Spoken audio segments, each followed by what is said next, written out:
Now the next sutta is 4.5.50. This is also quite an important sutta. Monks, there are these 4 stains of moon and sun, stained by which stains moon and sun burn not, shine not, blaze not. What are the 4? Cloud, monks, is a stain of moon and sun. Fog, smoke and dust. Rahu, monks, is a stain of moon and sun, stained by which moon and sun burn not, shine not, blaze not. These are the 4 stains. I'll just stop here for a while. Here the Buddha is saying there are 4 things which block the moon and the sun from shining very brightly.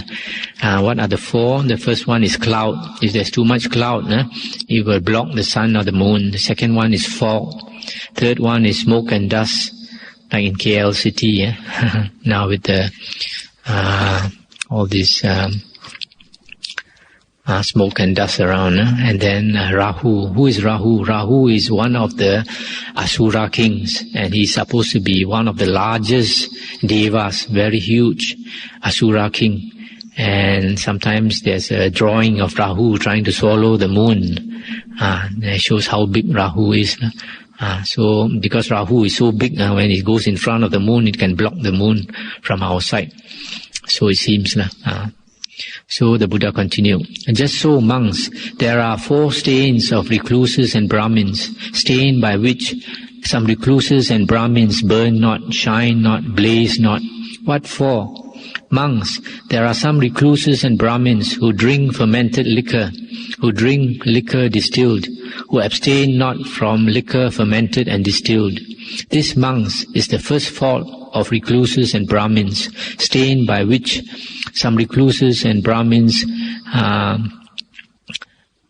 burn not, shine not, blaze not. Monks, there are some recluses and Brahmins who are given to things sexual, who abstain not from things sexual. This, monks, is the second stain of recluses and Brahmins, stained by which some recluses and Brahmins burn not, shine not, blaze not. Monks, there are some recluses and Brahmins who take gold and silver, which is actually money. During the Buddha's time, money was gold and silver. Who take gold and silver, who abstain not from accepting gold and silver. This, monks, is the third stain, stained by which some recluses and Brahmins burn not, shine not, blaze not. Monks, there are some recluses and Brahmins who live by a wrong means of living, who abstain not from a wrong livelihood. This, monks, is the 4th stain of recluses and Brahmins, stained by which some recluses and Brahmins burn not, shine not, blaze not. This is a kind of sutta which is quite critical of certain monks. So it is quite won't be a very popular sutta with some monks. The first one, the Buddha is saying that monks should not take liquor, should not take fermented liquor. There are some monks who use the excuse that liquor is like a medicine, and they take liquor, and this, because of that, they will stain their monkhood. They would not be a proper monk. They would not blaze and shine like the sun and the moon. And the second one is to indulge in sexual intercourse. Some monks, they do this kind of thing secretly, and so they are basically no more a monk, because this is one of those things which constitute the major precept, the most heavy offense for a monk to engage in sexual intercourse. Makes a monk no more a monk, even though he wears the robe. The third one is not one of the major precepts, accepting money. But the Buddha did not want monks to accept money, because it gives a very bad impression. And then because if monks accept money nowadays, what happens is there's a lot of false fake monks. They go to the marketplace, they stand around wearing the robe and trying to collect money instead of trying to collect food. And sometimes they even come out at night. You hear them going to Pasar Malam, those night stalls, and trying to collect money. So it is all because some monks accept money directly. So it is not a good practice. It is the Buddha advised monks not to accept money directly, so this precept against money is not considered a major precept, because sometimes when a monk has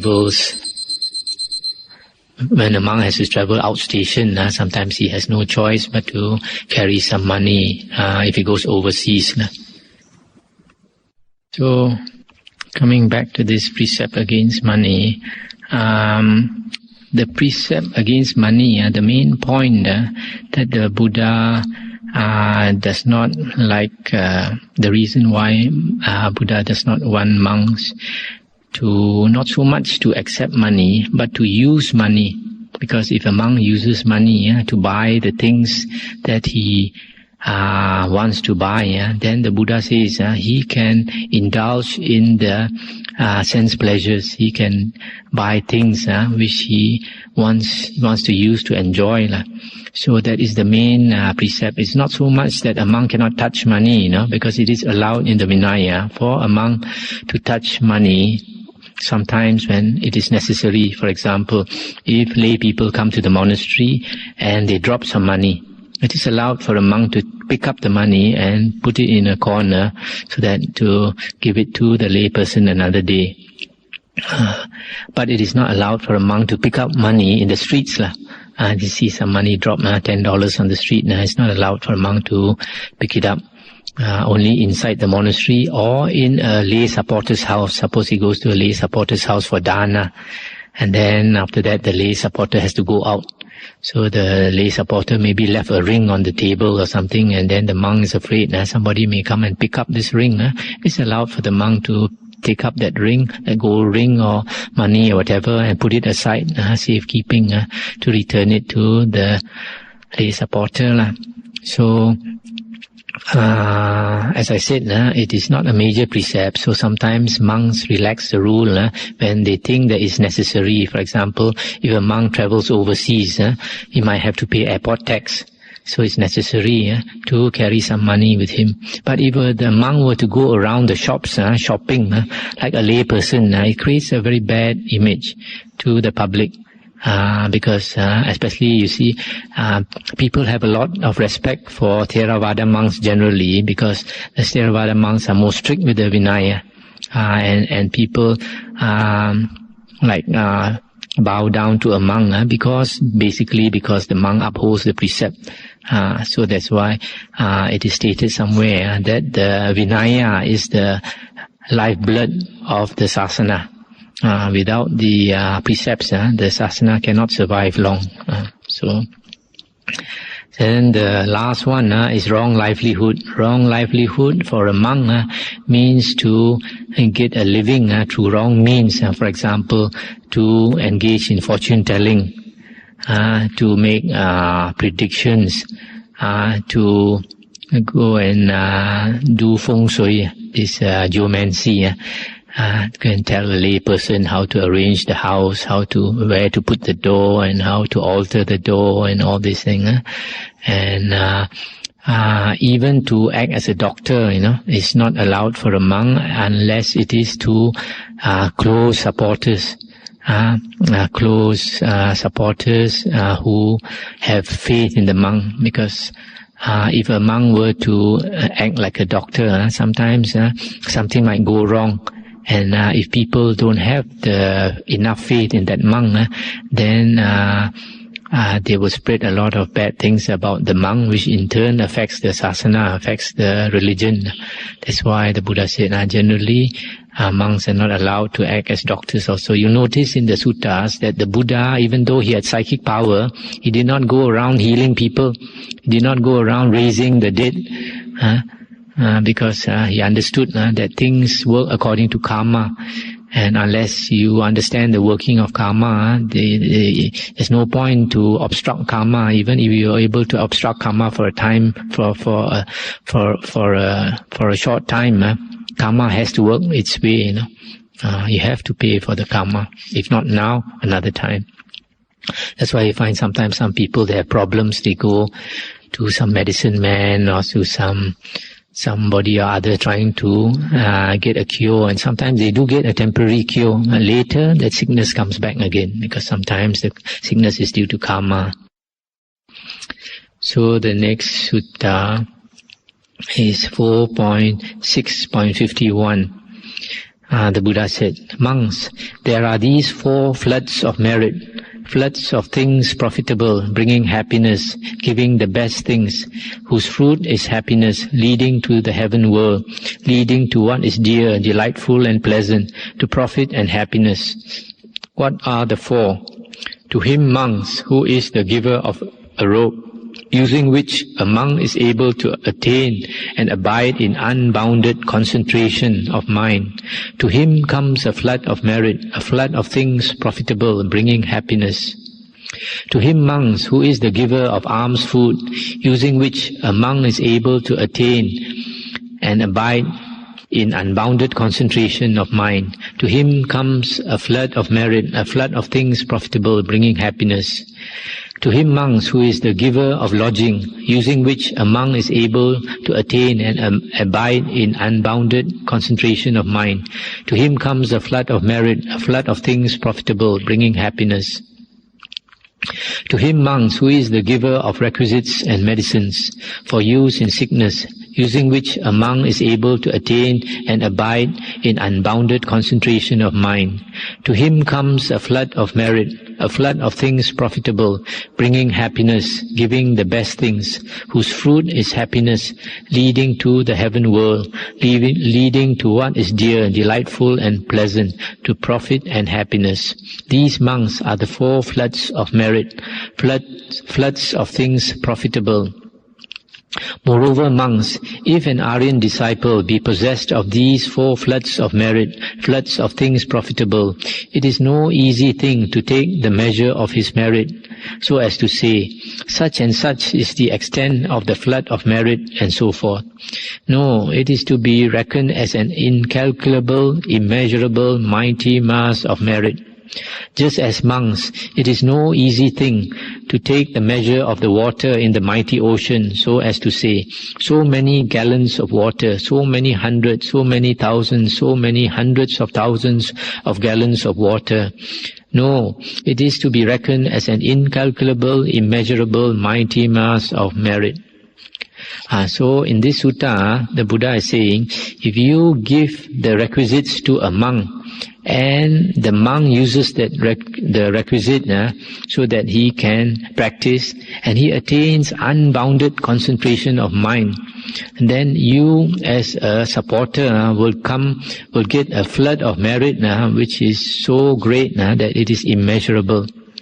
How is it the Buddha is talking about a monk getting unbounded concentration of mind? Why doesn't the Buddha say wisdom? Because unbounded concentration of mind leads to wisdom. That is what is implied here. The Buddha is not saying that a person gets wisdom straight away, because the precondition for wisdom is unbounded concentration, deep concentration of mind. That's why concentration is always stressed by the Buddha. Elsewhere, later on we will see some other sutta where the Buddha said that the condition for wisdom is this deep concentration. Now we come to 4.6.55. On a certain occasion, the Exalted One was staying among the Bhaga near Crocodile Haunt at Besakala Grove in Antelope Park.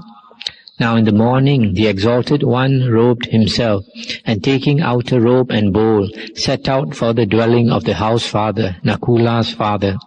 On coming there, he sat down on a seat made ready. Then the house father, Nakula's father, and the housewife, Nakula's mother, came to see the Exalted One, and on coming to him paid homage, and sat down at one side. So seated, the house father, Nakula's father, said this to the Exalted One. Lord, ever since the housewife, Nakula's mother, Nakula Mata, was brought home to me when a mere lad, she being then a mere girl, I am not conscious of having transgressed against her, even in thought, much less in person. Lord, we do desire to behold each other, not only in this very life, but also in the life to come. Then the housewife, Nakula Mata, said this to the Exalted One. Lord, ever since I, a mere girl, was led home to the house father, Nakula Pita, when I was a mere lad, I am not conscious of having transgressed against him, even in thought, much less in person. Lord, we do desire to behold each other, not only in this very life, but also in the life to come. Then the Buddha said, Herein, householders, if both wife and husband desire to behold each other, both in this very life and in the life to come, and both are matched in faith, matched in virtue, matched in generosity, matched in wisdom, then do they behold each other in this very life and in the life to come. This is an interesting sutta for a lot of people. These two persons, Nakula Mata and Nakula Pita, they were supposed to have been the Buddha's parents for many, many lifetimes in the past. And they were a very perfect couple until very old. They were still very much in love with each other. And they say that even from the moment they saw each other, beheld each other until very late in life, they never thought anything bad against the other person, never had any anger against the other. So they wanted to meet again in the next life. And the Buddha said, if you want to meet each other in the next life, you both must have the same, four things must be the same. First one is faith. Second one is virtue. Third is generosity. Fourth is wisdom. In other words, you have the same faith, you have the same beliefs, the same religion. The second one, you are equally matched in virtue. That means you are equally virtuous or equally evil. Third one is generosity. You are equally generous or equally selfish. And then the fourth one is wisdom, equally wise or equally foolish. Then with these four qualities, you meet again and again. So from here, you can imagine if you want the members of your family, if you love them, you want them to meet, to be with you again, you must teach them to have these four things, the same with you. So if you want to meet your children, you must teach them to follow the same religion, to have the same faith in the Buddha, Dhamma and Sangha, and then to be as virtuous as you, to keep the precepts just like you, to be generous just like you, and to have wisdom just like you. So it is important, as this sutta shows, that if we love those people we love, we must teach them to walk the same path as us, and then we can meet them again and again. Then the next sutta is 4.6.57. On a certain occasion, the Exalted One was staying among the Kolians at a township of the Kolians called Sajanela. Then the Exalted One in the morning, robing himself and taking outer robe and bowl, approached the dwelling of Supavasa of the Kolians, and on reaching it sat down on a seat made ready.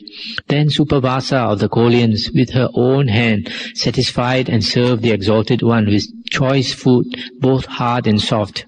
On seeing that the Exalted One had eaten his fill and had washed both hand and bowl, Supavasa of the Kolians sat down at one side. As she sat thus, the Exalted One said this to Supavasa of the Kolians. Supavasa, the Aryan woman disciple who gives food, gives four things to the receiver thereof. What for? She gives life, she gives beauty, she gives happiness, she gives strength. Moreover, giving life, she is a partaker of life, be it deva or human. Giving beauty, she is a partaker of beauty, be it deva or human. Giving happiness, giving strength, she is a partaker of it, be it as deva or human. Yes, Upavasa, the Aryan woman disciple who gives food, gives these four things to the receiver thereof. This short sutta can see that during the Buddha's time, after the lay people gave a meal to the monks, generally they gave a very short talk.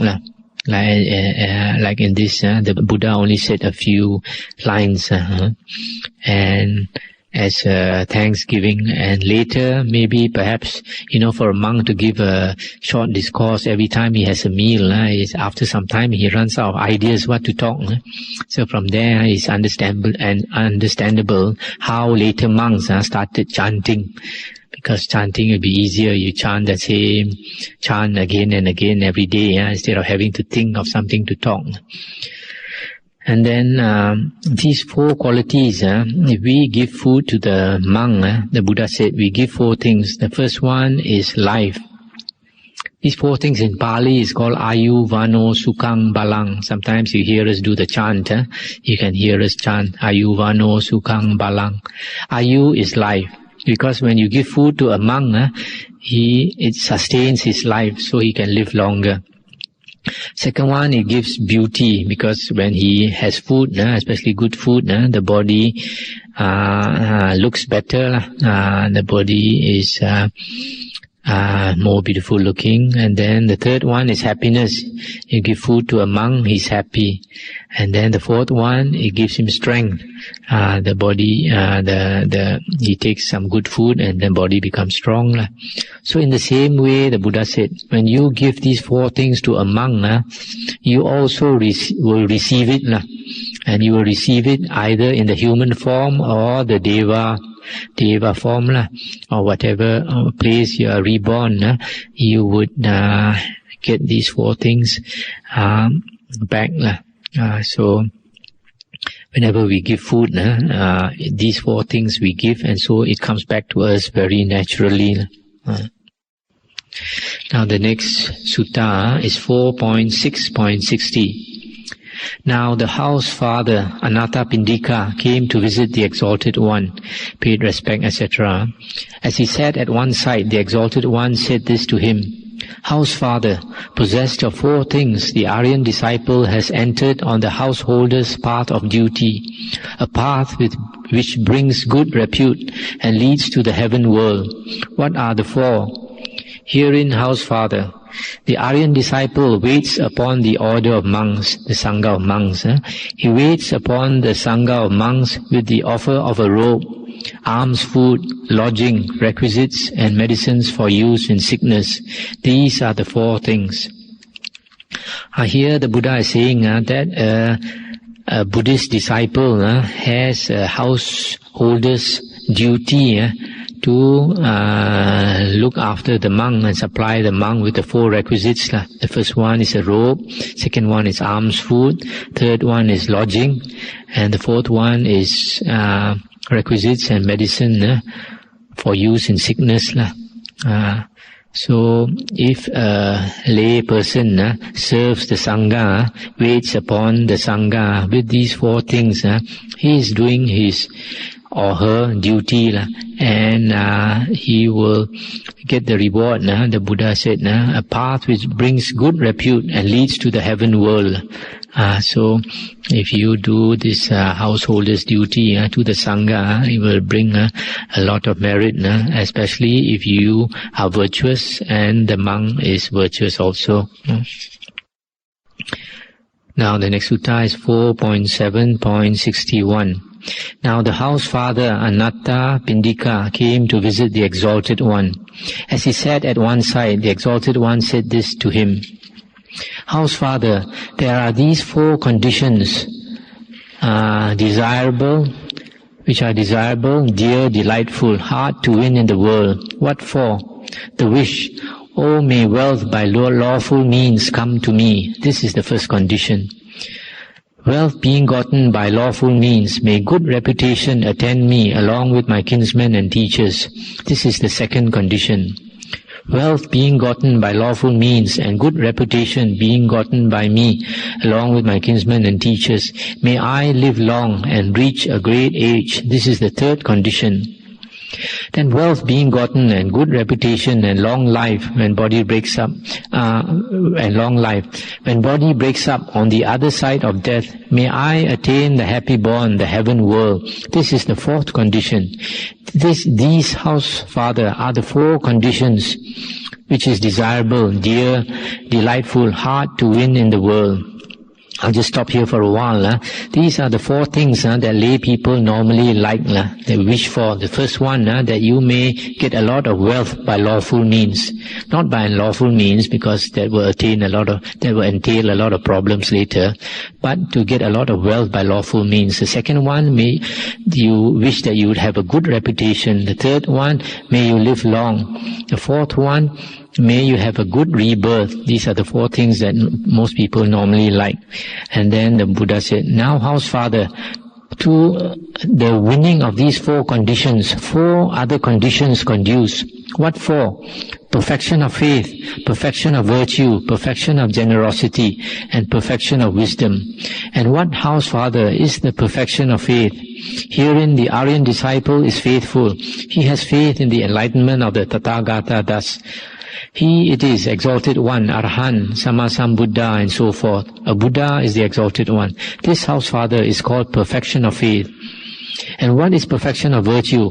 Herein the Aryan disciple abstains from killing, from stealing, from committing adultery, from lying, from drinking fermented liquor, which causes sloth. This is called perfection of virtue. And what is perfection of generosity? Herein the Aryan disciple lives at home with heart free from the taint of stinginess. He is open-handed, pure-handed, delighting in self-surrender, one to ask a favor from, who delights in dispensing charitable gifts. This house father is called perfection of generosity. And what is perfection of wisdom? House father, living with his heart overcome by coveting and wrongful desire, one does what he should not, fails to do what he should. So doing, so failing to do, he falls from good report and happiness.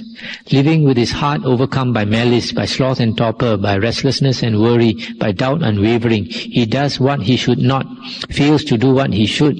So doing, so failing to do, he falls from good report and happiness.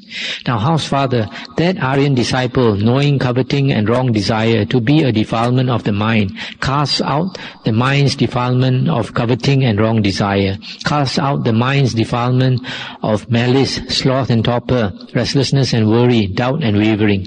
Now, house father, in so far as the Aryan disciple, knowing coveting and the rest to be defilements of the mind, is one who has cast out these defilements, this Aryan disciple is called of great wisdom, of far spread wisdom, of clear range of vision, one perfect in wisdom. These four conditions, house father, conduce to the realization of the before said four conditions which are desirable, dear, delightful, and hard to win in the world. I'll just stop here for a while to recapitulate the four factors. The Buddha said, if we want those earlier things which are desirable, there are four things that we should cultivate. The first one is faith, to have faith in the Buddha. The second one is to have virtue, meaning to keep the precepts, the 5 precepts. Third one is to be generous, one who is open-handed, likes to give. The fourth one is perfection of wisdom.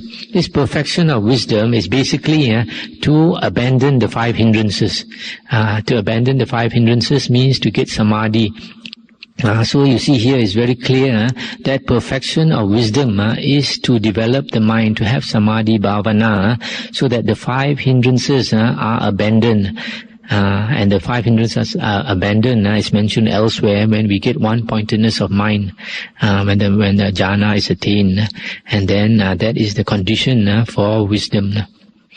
Now to continue. Now house father, that same Aryan disciple, with the wealth acquired by energetic striving, amassed by strength of arm, won by sweat, lawful and lawfully gotten, is the doer of 4 deeds. What are the 4? Herein, house father, with the wealth acquired by energetic striving and so forth, the Aryan disciple makes himself happy and cheerful. He is a contriver of perfect happiness, and makes his mother and father, his children and wife, his servants and workmen, his friends and comrades cheerful and happy. He is a contriver of perfect happiness. This house father is the first opportunity seized by him, turned to merit and fittingly made use of. Then again, house father, the Aryan disciple, with the wealth acquired by energetic striving, amassed by strength of arm, won by sweat, lawful and lawfully gotten. With that wealth, he makes himself secure against all misfortunes whatsoever, such as may happen by way of fire, water, the Raja, a robber, an ill-disposed person, or an expectant heir. He takes steps for his defense. He makes himself secure.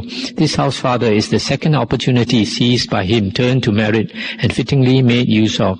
Again, house father, with the wealth acquired by energetic striving, lawfully gotten, the Aryan disciple is a maker of the 5-fold offering, namely to relatives, to guests, to departed ghosts, to the Raja and to the Devas. This is the third opportunity seized by him, turned to merit and fittingly made use of.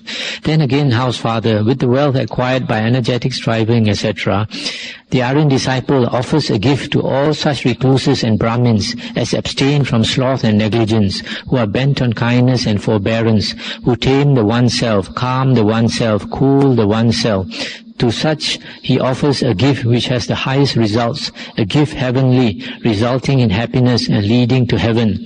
This is the fourth opportunity seized by him, turned to merit, and fittingly made use of.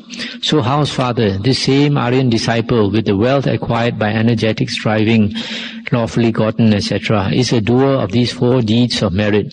If the wealth of anyone be spent without these 4 deeds of merit, such wealth is called wealth that has failed to seize its opportunity, failed to win merit, unfittingly made use of. But house father, if the wealth of anyone be spent on these 4 deeds of merit, then it is called wealth that has seized its opportunity, turned to merit, and is fittingly made use of. That's the end of the sutta. Now this is a very interesting sutta for lay people especially. First, the Buddha is telling us the four things which everybody wants. Then secondly, the Buddha is saying what are the conditions that you must practice to attain what you want in the world. Then the third set of things is the Buddha is trying to tell us how to use your wealth when you have acquired wealth. Because all the happiness that we get in the world is actually the use of our past merit, Because of our past merit, now we have a good life.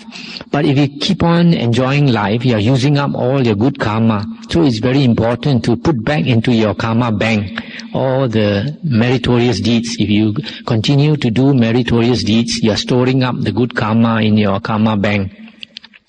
So the Buddha is telling us the first way to use your wealth in a skillful way so that you can get merit out of it is to make yourself happy. That means to enjoy life a bit, and all those around you, your mother and father, wife and children, servants and workmen, friends and relatives, etc.